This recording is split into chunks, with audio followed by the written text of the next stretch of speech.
ផ្លាស់ប្ដូរ mindset ពីខាងក្នុងសិន mindset យើងប្ដូរជីវិតយើងក៏ប្ដូរចាយើងមានឥទ្ធិពលទៅលើជីវិតរបស់យើង100%ចាអញ្ចឹងអ្វីដែលកូនបញ្ញាបានឆ្លងកាត់ចាមិនថា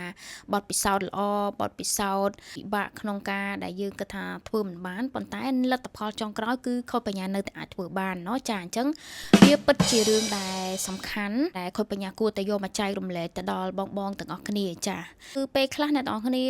មានអារម្មណ៍ថាហត់នឿយពិបាកចាមានអារម្មណ៍ថាដូចជាការថាបាក់ទឹកចិត្តណាចាអញ្ចឹងខុសបញ្ញាចង់ចែករំលែកបទពិសោធន៍ខុសបញ្ញាផ្ទាល់តែម្ដងចា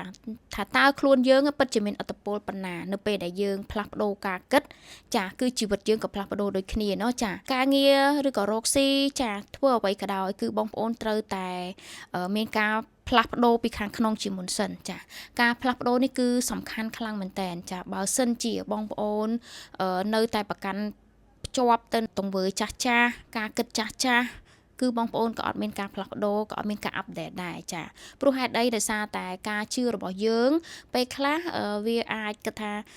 មិនអាចទៅរួចមែនទេចាប៉ុន្តែនៅពេលដែលយើងបានអានសៀវភៅច្រើនឬមួយក៏យើងបានជួបបទពិសោធន៍ពិតច្រើនចាគឺ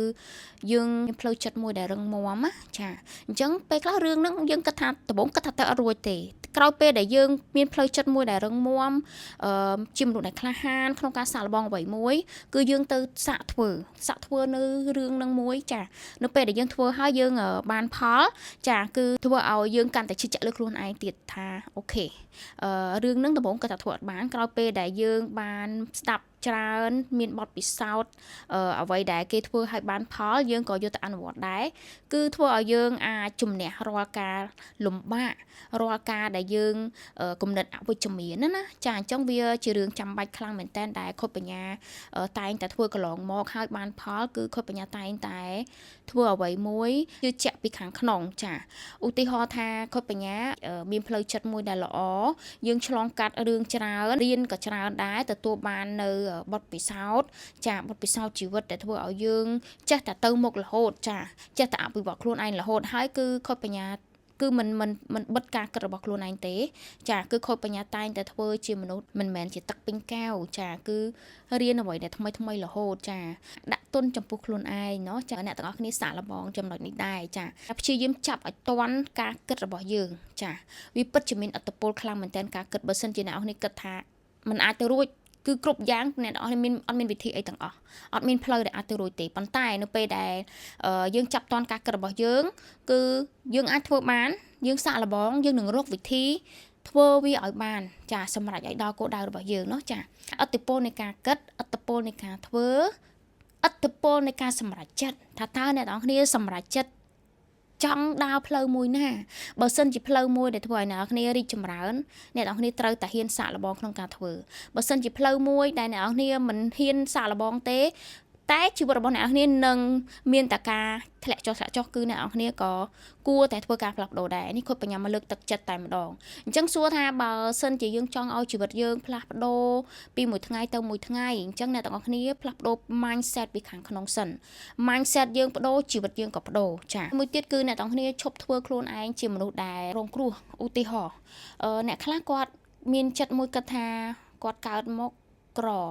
គាត់រៀនសូត្រមិនបានច្រើនចាគាត់គ្មានភាពក្លាហានហើយគាត់អត់ស្អាតទៀតអញ្ចឹងបានជាជីវិតគាត់មិនទៅមុខមិនផ្លាស់ប្ដូរជីវិតគាត់តតែធ្វើការងារធ្ងន់គេថាញើសធ្លាក់ដល់ដីទៅចេញលុយអញ្ចឹងណាចាអញ្ចឹង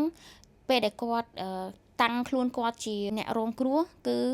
វាពិតជាពិបាកខ្លាំងអញ្ចឹងចង់ឲ្យអ្នកនរឈប់បន្ទោសខ្លួនឯងឈប់តាំងខ្លួនឯងជាអ្នករងគ្រោះអ្នកនរត្រូវតែមកបដូរការគិតថាខ្លួនឯងគឺជាមនុស្សដែលមានសំណាងដែលយើងបាន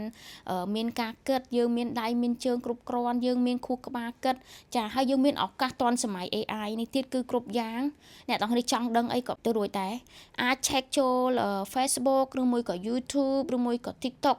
ចាអ្នកទាំងនេះជាពិសេសគឺការប្រើ ChatGPT នឹងតែម្ដងអញ្ចឹងបើសិនជា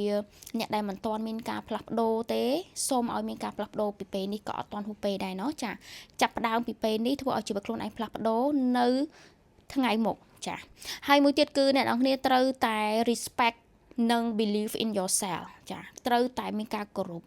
នឹងជឿជាក់លើខ្លួនឯងថាអ្នកទាំងអស់គ្នាអាចធ្វើបានផ្លាស់ប្ដូរការគិតហើយអ្នកទាំងអស់គ្នាអាចចាប់ផ្ដើមយកមកអនុវត្តឧទាហរណ៍ថា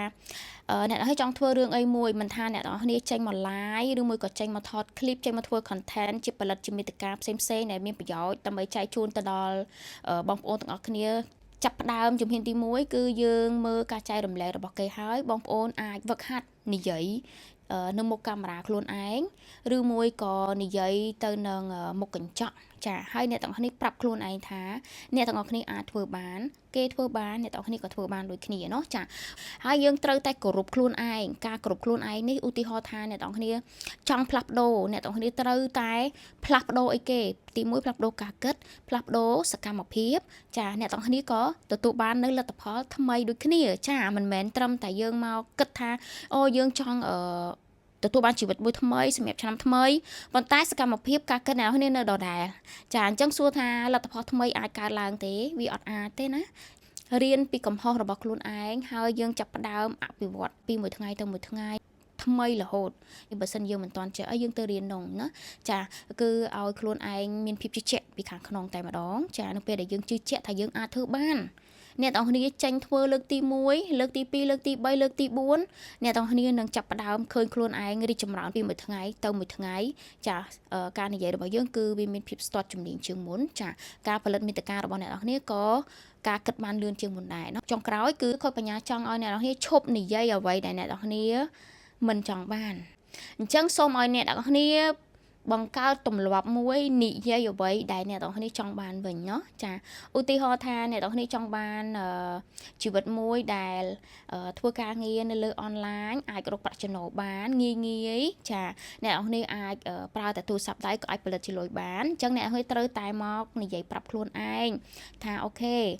អ្នកទាំងគ្នាធ្វើបានចាអ្នកទាំងគ្នាធ្វើបានហើយអ្នកទាំងគ្នាគួរតែរៀនពីកន្លែងណាទៅជាចំណុចចាប់ផ្ដើមរបស់យើងបើសិនជាយើងអត់ទាន់គេថាស៊ាំជាមួយនឹងកាមេរ៉ាទេគឺបងប្អូនត្រូវតែវឹកហាត់ចាវឹកហាត់ហើយយើងនិយាយថាយើងអាចធ្វើបានគេធ្វើបានយើងក៏ធ្វើបានគេធ្វើបានគេទទួលបានភាពជោគជ័យគឺយើងបានមើលឃើញរូបភាពថាអូខេពេលដែលគេធ្វើហើយគឺគេជោគជ័យមែនទេអញ្ចឹងអ្នកនរនេះអាចចាប់ផ្ដើមធ្វើពីពេលនេះតទៅเนาะចាគឺប្រាប់ខ្លួនឯងនៅតែអ្វីដែលអ្នកនេះចង់បានទៅចាឈប់និយាយអ្វីដែលយើងមិនចង់បានចាចំណុចនេះគឺសំខាន់ខ្លាំងណាចាភាគច្រើនគឺយើងតែងតែជួបមនុស្សដែលគាត់និយាយអ្វីដែលគាត់មិនចង់បានប៉ុន្តែគាត់ចង់បានលទ្ធផលមួយដែលល្អអញ្ចឹងសួរថាអាចកើតឡើងទេពិតជាអត់អាចទេចាគឺការគិតរបស់យើងគឺមានឥទ្ធិពលខ្លាំងមែនតែនការនិយាយក៏មានឥទ្ធិពលការធ្វើលទ្ធផលនៃការសម្រេចចិត្តក៏រឹតតែមានឥទ្ធិពលខុសបញ្ញាជឿជាក់ថាវីដេអូមួយនេះក៏ជាកម្លាំងចិត្តទៅដល់បងប្អូនទាំងអស់គ្នាហើយកុំរងចាំការលើកទឹកចិត្តពីអ្នកដទៃត្រូវតែមកអភិវឌ្ឍនិងលើកទឹកចិត្តឲ្យខ្លួនឯងចាឆ្នាំថ្មីហើយណោះចាគឺអ្នកទាំងអស់គ្នាត្រូវតែមកផ្លាស់ប្ដូរការគិតថាអ្នកទាំងអស់គ្នាអាចធ្វើបានពីមួយថ្ងៃទៅមួយថ្ងៃរឹតតែល្អឡើងរឹតតែល្អឡើងហើយយើងមកជឿខ្លួនឯងថាគ្រប់យ៉ាងកើតឡើងគឺដើម្បីឲ្យអ្នកទាំងអស់គ្នារីកចម្រើនចាអូខេជូនពរអ្នកទាំងអស់គ្នាទទួលបាននៅជីវិតមួយដែលល្អនៅឆ្នាំថ្មីហើយសម្រាប់អ្នកដែលគាត់មិនមានភាពក្លាហានក្នុងការចេញមុខកាមេរ៉ាសម្រាប់អ្នកដែលគាត់ចង់ធ្វើអនឡាញមិនដឹងថាគួរចាប់ផ្ដើមពីណាមកណាអ្នកទាំងអស់គ្នាអាចឆាតចុះ page ខុសបញ្ញាបង្រៀនសាងខ្លួនជា brand ខុសបញ្ញានឹងចាប់ដៃបង្វឹកធ្វើផ្ទាល់តែម្ដងរៀនឆាប់ចេះឆាប់បានលទ្ធផលពិតៗចាអរគុណ